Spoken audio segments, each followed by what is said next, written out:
Hello friends, welcome to Tathagat GS PREP. If you haven't yet subscribed to our channel, please click on the subscribe button and don't forget to press the bell icon. Also friends, if you want to watch the video in Kannada language, we have given the link of the Kannada video in the description below. Please watch the video by clicking on the link. Let's not waste much time and let's begin the video.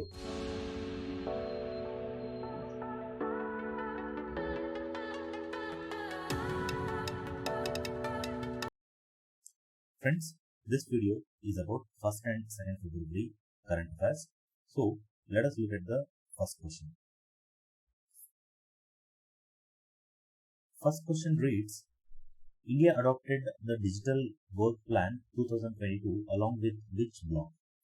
Friends, this is the correct answer to this question is option B, ASEAN. So, what is this Digital Work Plan 2022? See, the Digital Work Plan is nothing but this India ASEAN Digital Work Plan 2022 has been approved in 2nd ASEAN Digital Ministers Meeting. So there is something called as ASEAN Digital Ministers Meeting, that is the ASEAN member countries and also the other countries, for example India ASEAN. India as well as the members who are the members of the ASEAN countries, the telecom ministers of these countries meet annually. So, the telecom ministers of these countries meet annually and that is called as ASEAN Digital Ministers Meeting. So, here what they have planned in India ASEAN Digital Work Plan is, they are focusing to tackle the use of stolen and counterfeit mobile handset and also the Wi-Fi access network interface for public interest. So, usually these stolen and counterfeit mobiles are used for illegal purpose and other purposes. So, government is this digital work plan is focusing to use these handsets for the public interest. Not only this, but also the ASEAN Digital Ministers meeting is speaking about knowledge sharing in the emerging areas such as information communication technology, such as Internet of Things. Internet of Things means that using the internet to connect all other devices. For example, now we can connect the internet through the internet. We can control the fridge, the TV, lights, fans, etc. So these are interconnected devices and we can control these devices by using the internet. So this thing is called as Internet of Things in simple terms. Next, 5G telecommunication. Not only this, and also advanced satellite communication and cyber forensics. So this ASEAN Digital Ministers meeting is focusing on all these areas. Friends, not only that, let us look at some of the information about the ASEAN grouping. This ASEAN grouping was started on 8th August 1967 in Bangkok, that is in Thailand, by signing the Bangkok Declaration. So, currently ASEAN countries has only 10 members and India is not a member of ASEAN. So, you should remember that India is not a member of ASEAN. So, let us now look at the next question. Friends, next question reads, consider the following statements regarding the Economic Survey 2022. Friends, if you have not yet watched the video on Economic Survey, you can watch the video by clicking on the I button which is given above. So, the first statement reads, Delhi has replaced Bengaluru as the startup capital of India. Second statement reads, agri sector is the least affected sector during the pandemic. Next, third statement is, there has been sharp increase in both tax as well as non-tax revenue between 2021 and 2022. Friends, here all the statements are correct and the correct answer is option D, 1, 2 and 3.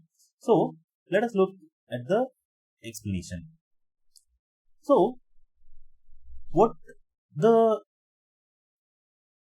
Economic Survey 2021-22 says that there has been increase, the startup capital which was Bangalore before is now shifted to Delhi. Now Delhi will be called as the startup capital in India, Delhi. So first of all, what is the meaning of this startup?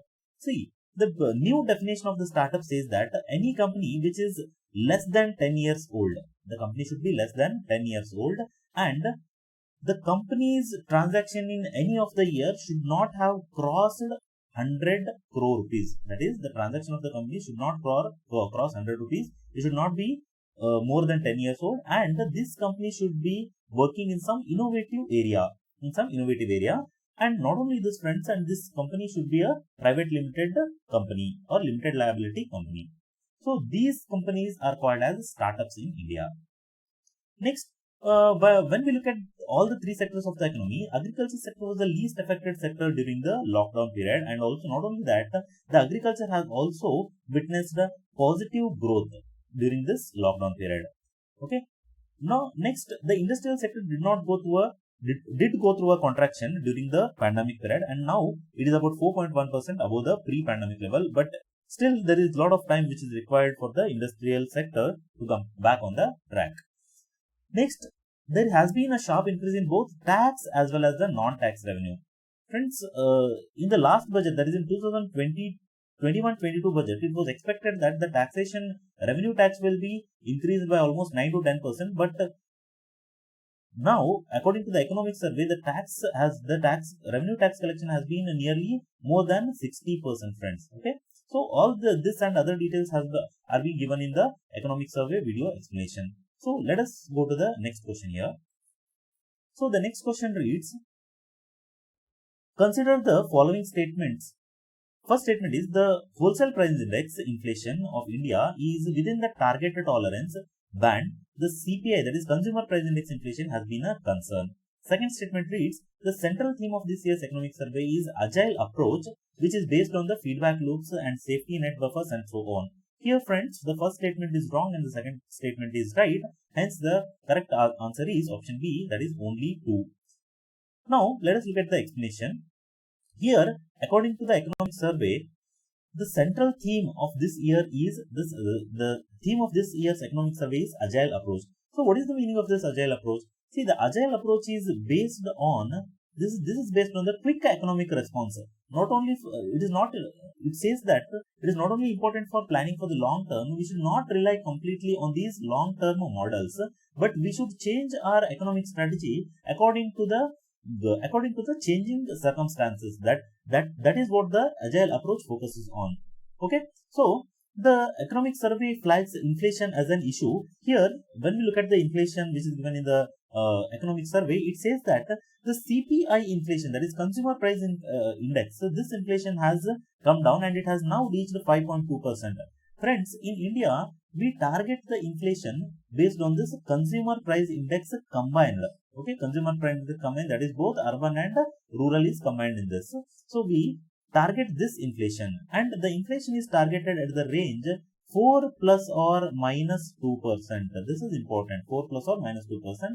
See, friends, before what happened was this inflation target range, this was continued, this was decided for the year 2015 to 2020, but in the recent past, this target range has been continued from 2020 to 2025. That also we should remember.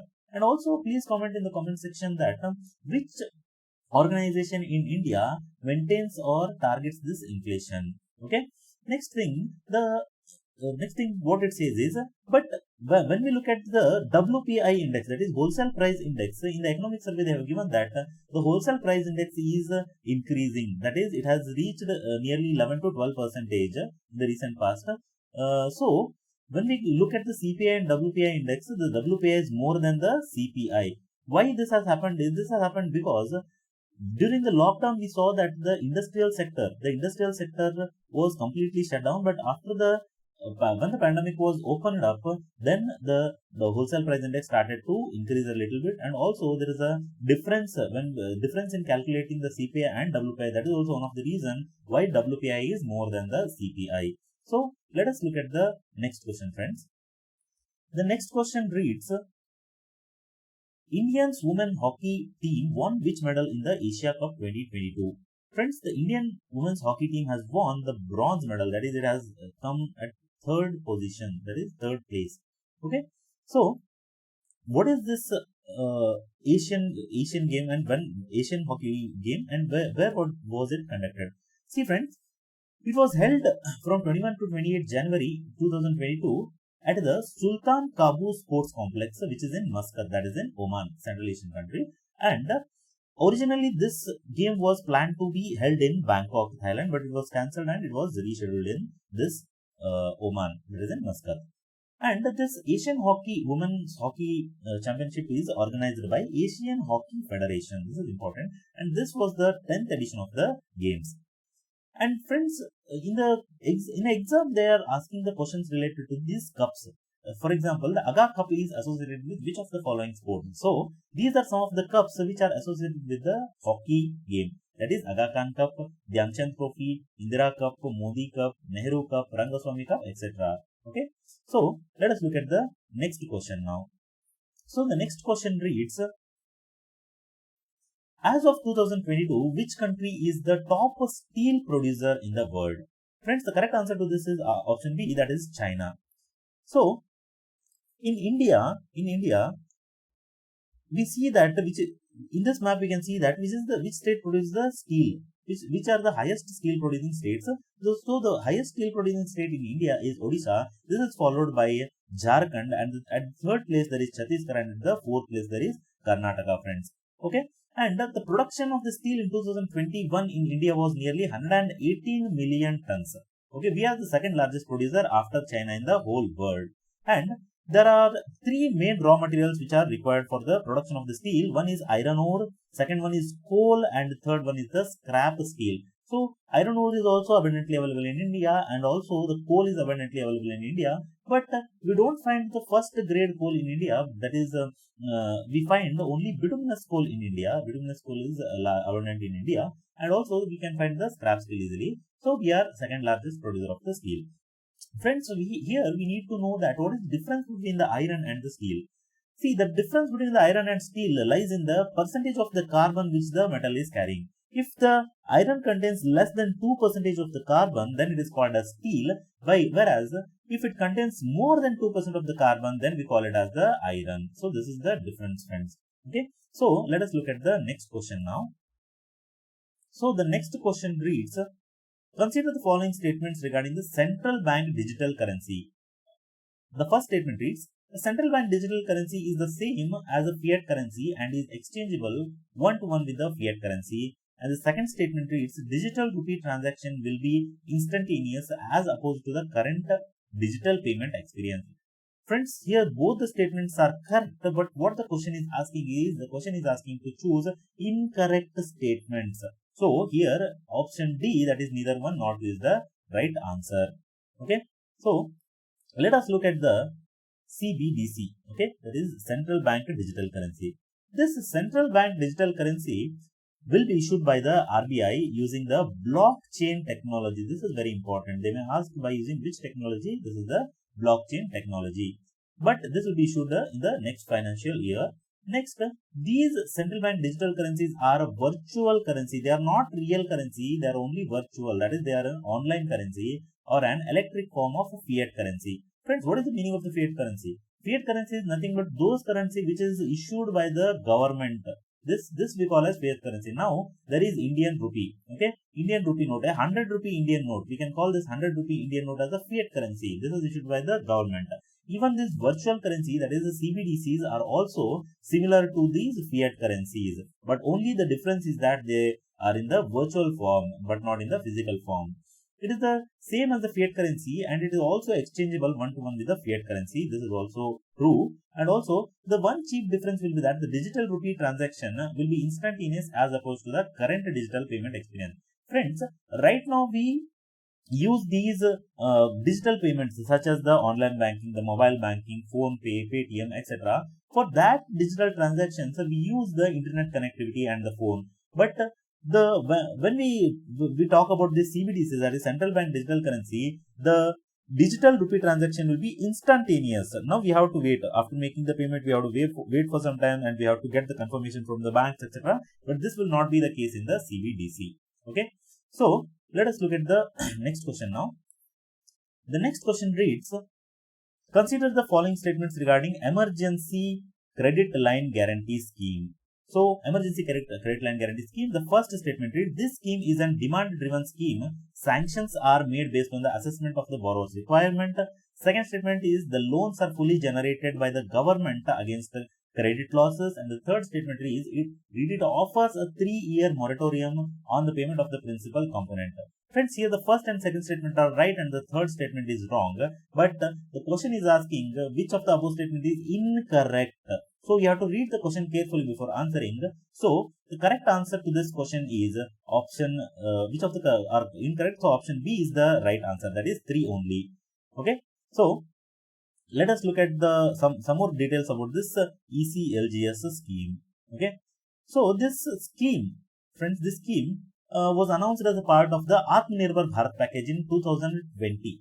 So the name itself is Emergency Credit Line Guarantee Scheme. So who gives the guarantee? Who gives the guarantee? Here the government gives the guarantee for the credit which is being taken by MSMEs, factories, etc. And even in the recent past it has been even extended to the individuals also. So what the government is saying is the bank should give the loans to these people, that is MSMEs, individuals, etc. And if they don't return back the loan in time, and that guarantee will be taken by the government, and the government will return the remaining money. Okay, so this was taken during the COVID-19 crisis. And not only this, friends, it also provides member lending institution that 100% guarantee against any losses, 100% guarantee. Okay, and also it offers 1 year moratorium on the payment of the principal amount. So what is this moratorium period, or what is this moratorium? Okay. This moratorium is nothing but here for the 1 year period, the one who has taken the loan do not need to pay any kind of the interest for that loan. That is called as the moratorium period, friends. Okay. So let us now look at the next question. The next question is about Sehat initiative. Sehat initiative. So the question reads, which Union Ministry launched the Service E-Health Assistance and Teleconsultation, that is Sehat initiative? Friends, the correct answer to this is option A, Defense Ministry. When we look at this health, e-health, we usually think that it is the Health and Family Welfare Ministry, but that is wrong. Here the correct answer is option A, that is Defense Ministry. So we should see some more details about this Sehat scheme.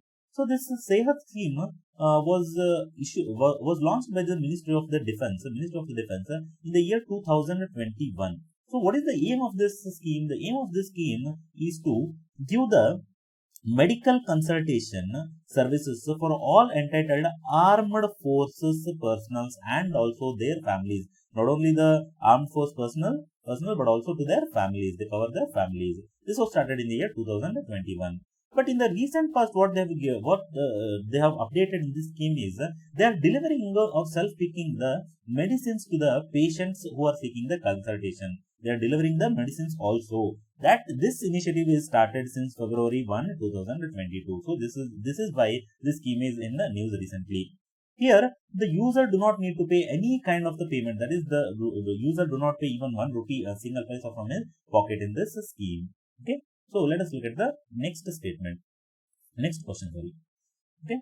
The next question says that Geological Survey of India has approved to set up India's first geological park in which state? Friends, the correct answer to this is option C, that is Madhya Pradesh.